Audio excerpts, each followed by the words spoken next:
video. It's your boy Corey, man. We got a long video for y'all today. It's like 16 minutes long. So let's get right into it. I did a 20-minute video. I didn't even know it was 20 minutes. I was there just waiting, so I guess that plays into something. But this is why The Rock joining the Bloodline after WrestleMania 40 is best for business. Let's see what they talking about. Here you are talking about family. Is that what the Bloodline is? Let me ask you a question. How's Jay? When you're talking about his blood, you're talking about my blood. The WrestleMania 40 press conference changed a lot of minds about the direction for WrestleMania 40. The Rock said it would be something that we would remember forever, and he might not be wrong. With Cody Rhodes, the fan favorite that a lot of people have invested their emotions in, choosing Roman Reigns and his path out of the Royal Rumble victory at WrestleMania for the WWE Universal Championship, fans breathed a collective sigh of relief, knowing that he wasn't screwed over. But was he ever screwed over? Was this the plan the entire time? Another gigantic question that hangs over this whole thing is, what is The Rock doing with WrestleMania? And how does that play into the whole situation with Roman Reigns and the Bloodline? Let us know what you think in the comments below. This is Sportskeeda Wrestling. I'm Kevin. Now, we have no exact 100% certified idea if anything suddenly changed because of all the online backlash towards the WWE and The Rock and the outlandishly undetermined true through the storm support of Cody Rhodes. Yeah, but things are looking a lot more exciting, maybe in the eyes of those same Cody fans now than they were a week ago. Yes, by the time Royal Rumble ended, we thought it was going one way. Then it swerved. Now it's going another. Yeah, consider the hook firmly planted in our mouths. We're on our road to WrestleMania, and we're being reeled in. To give you a brief recap, Roman Reigns, the undisputed WWE Universal Champion for years now, was the first one out in a final part of the WrestleMania press conference, and an exchange that is already getting a lot of attention, where he decided, because he's who he is, that he has the power to choose who he wants to face at WrestleMania, so he chose his Bloodline family Samoan Dynasty member, The Rock. That's not the way it works, pal. The Rock's demeanor when he came out throughout the entire event was quite interesting and, in retrospect, quite masterful. He understood the fans would boo him, and he knew how to waver through all this while still sustaining a long-term, and as he's put it in the press, a long-game story. He wasn't trying to be a likable babyface that all the millions and the millions have always tried to fascinate themselves and attach themselves to. He understood the conflict, and he embraced it. Even before the press conference, which was a special event just days before the NFL Super Bowl in Las Vegas and attended by thousands of fans, he dropped by the Pat McAfee show on ESPN and mocked those same fans for being what he called Cody crybabies, a term he got trending worldwide on social media. So you can't deny that his play was still on point. He showed everyone present at the press event the detailed family tree of the actual bloodline of the Anawahi and Mavia family clans, intertwined by blood, the Samoan dynasty outlaid on a beautifully crafted graphic. It was impressive to look at, but he showed people the family tree as a way to tell them, quote, "We're bigger than all of you. Cry about it all you want." But in this tense exchange, which also included World Heavyweight Champion Seth Rollins, Cody Rhodes came out and called bull on all of it. Without walking out to his own theme music, he was making more noise than anyone else on stage. Start today with GoDaddy.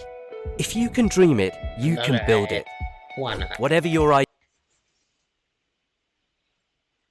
and declared that he, with his Royal Rumble win and rightful designation, would choose Roman Reigns for the WWE Universal Championship at WrestleMania, upsetting the all-Samoan, all-Bloodline dream match that Roman and Reigns had their eyes on.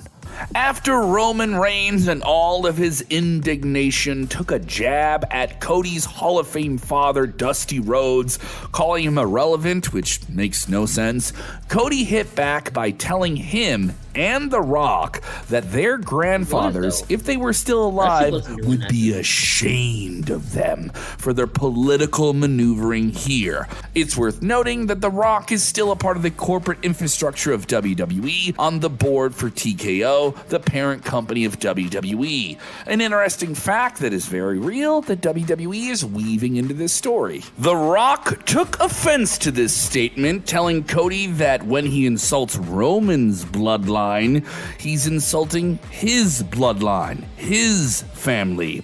He threw a slap at Cody that immediately caused a stir online and, of course, in person. And may we add that Seth Rollins took offense to this entire thing, and it seemed like he was taking the side of Cody, going off on The Rock, saying he can't do what he wants to do, even if he's on the TKO board. The Rock and Roman Reigns were even seen walking out of the T-Mobile Arena with Paul Heyman at their side, hinting that maybe they might be side by side on this whole WrestleMania storyline, and maybe not even facing each other in the ring, but facing a different obstacle and challenge. Oh, in the middle of all this, can we confirm that The Rock just turned heel?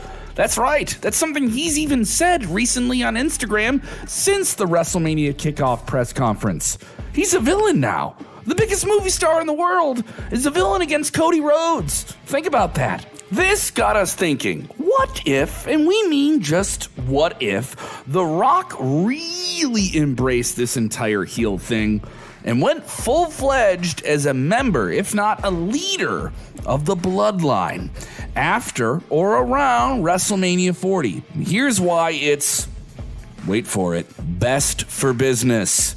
We'll lay it out. Let us know what you think in those comments below. If we're getting some type of collision even between just Roman Reigns and Cody Rhodes, or some mixture of Rock and Seth Rollins in there as well, maybe even a tag team match along the way or at WrestleMania itself, The Rock needs to be a villain, and the fans are already booing him, and it appears that he's even embracing this. He's the type of guy who has been hated and hated after becoming a Hollywood star. He can't be a big Hollywood star. We made him a star, and he can only be a star for us. So yes, the fickle yet sometimes limiting world of wrestling fandom has come into case here, especially with Rock now being a part of the corporate infrastructure of that wrestling world. Becoming a bad guy after 21 years since being a heel could be something also interesting for Rock in today's modern day WWE. It sounds funny, we know, but hear us out. Back in 2003, The Rock already had one foot in Hollywood and still was trying to do the best he could as a WWE main eventer on a part-time schedule. WWE fans felt betrayed by his increasing Hollywood movie commitments, so he decided to capitalize on this and introduce a now iconic yet still memorable version of his character, Hollywood Rock. He went from being the face of the WWE, a people's champion, to a villain. Yes, and he was just too good to hate, but still someone you wanted to boo along the way. Many have argued that the Hollywood Rock incarnation may have been the best character he played, even if it was just for a brief period of time, and it's hard to argue that when you look at it, it was just really entertaining. He had the crowd in the palm of his hand, and the only downside to it was that it was simply just short-lived. He didn't even revert to the exact same character 21 years ago, but he could certainly play on it and evolve a version of it into what's going on right now.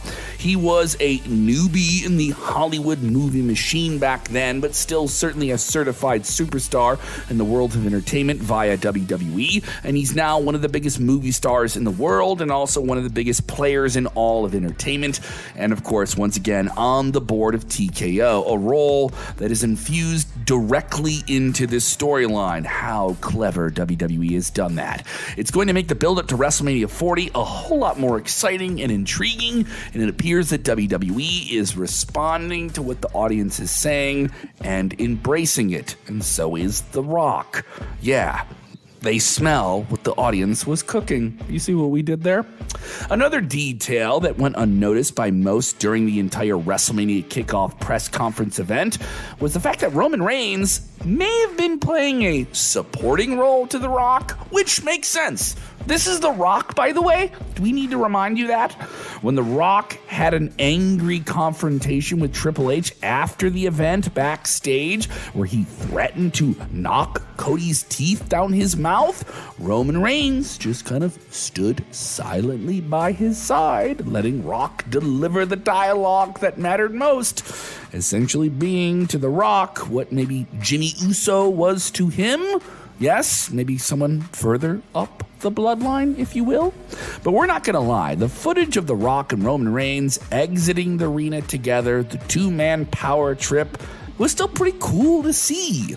Just when everyone thought the bloodline story was dead, it's now bigger than ever, and maybe even more interesting than it was before. So let's take a hypothetical look at this entire WrestleMania 40 scenario with a new set of eyes on it. In this very fantasy book scenario, Night 1 is headlined by Roman Reigns and The Rock against Cody Rhodes and Seth Rollins, or perhaps a legend like John Cena or Randy Orton, if Seth Rollins with his knee issue is still very much an issue.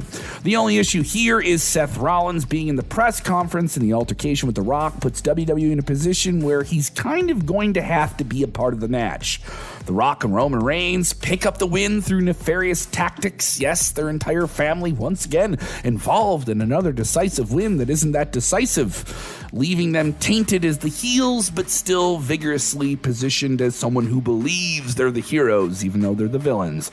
And Cody Rhodes goes on to finish the story at Night 2, despite all of the odds being stacked against him. Now, that's just one scenario we see playing out. We would love to see yours in the comments below. Following the family's failure on the grandest stage of all, WWE television the following week would see The Rock come out and berate Roman Reigns for losing the WWE Universal Championship, losing the family's superiority to the Rhodes family and Cody Rhodes, basically walking in and taking command of the bloodline. This would be a big money move to make. It would cause instant tension between The Rock and Roman Reigns, but the tribal chief, no longer the real chief, would fall in line to the now new head of the table.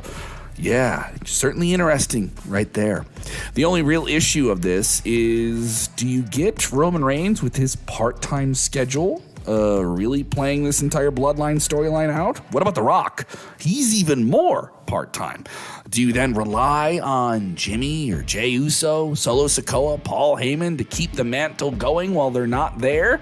WWE's had that challenge before, and sometimes with the fickle week-to-week fandom of WWE, that is a hard flame to keep burning. There could be a few major moments throughout the year with the bloodline, with the entire group crumbling from within.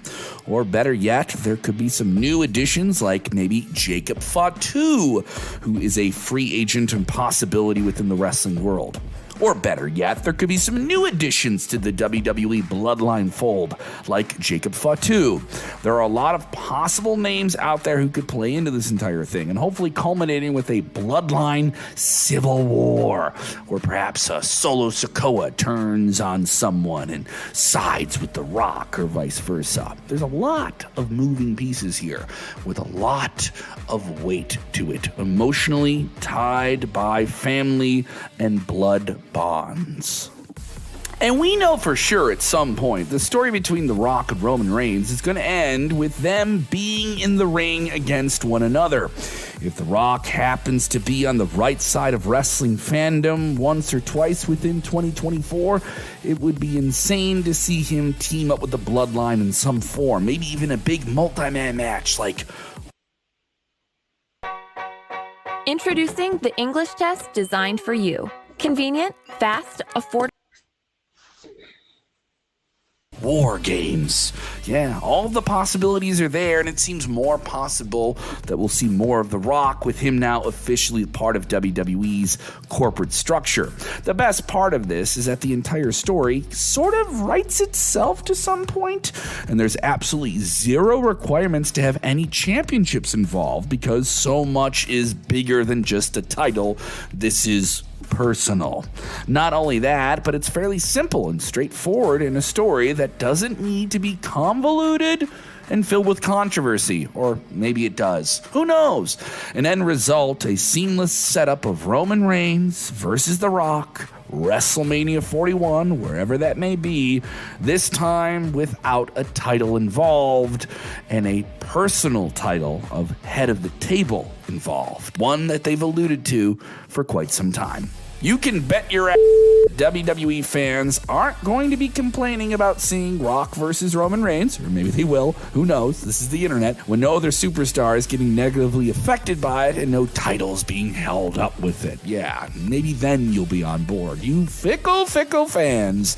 Just imagine The Rock and Roman Reigns staring at each other. WrestleMania 41, the crowd actually going electric in the same way they did for The Rock when he stood across from legends like Stone Cold Steve Austin at WrestleMania 17, the Hulkster at WrestleMania 18, and John Cena at WrestleMania 28. Come on, WWE fans. Do your thing. Let's make this a possibility. What do you want to see happen with all the names we've mentioned? We would love, once again, to hear from you in the comments below. Check out our weekly show diving deeply into these topics on our channel that streams. Thank y'all